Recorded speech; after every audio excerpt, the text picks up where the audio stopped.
The Department of Corrections messed up. An audit has revealed that dozens of criminals were released early from prison. The question now, how is the state going to fix the problem? Well, they tell us in some cases it may be better that they don't. 51 inmates identified so far, released earlier than they should have been. Some just a few days early, others 4 years early. Some are killers, some burglars, some repeat drunk drivers.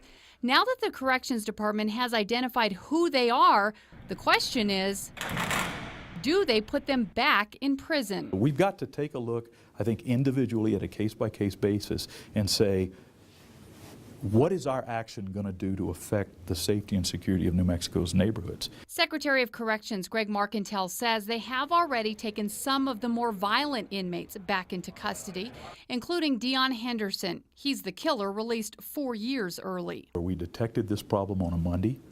I ordered a reevaluation and quality control of the file to make sure that we knew what we knew. On Tuesday and on Wednesday, he was back in custody. Marcantel says 7 of the 51 have already committed new crimes and have been locked up again, and he's ordered another dozen to be arrested immediately.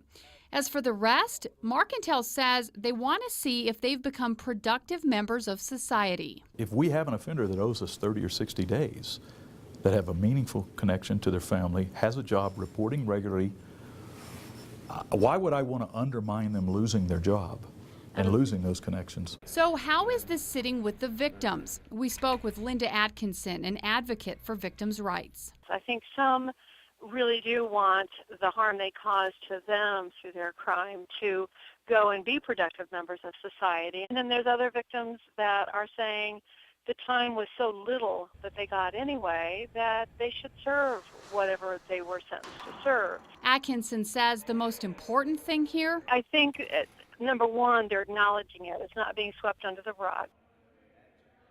The Corrections Department still has 2 more phases of that audit remaining, which means the number of early releases will likely rise.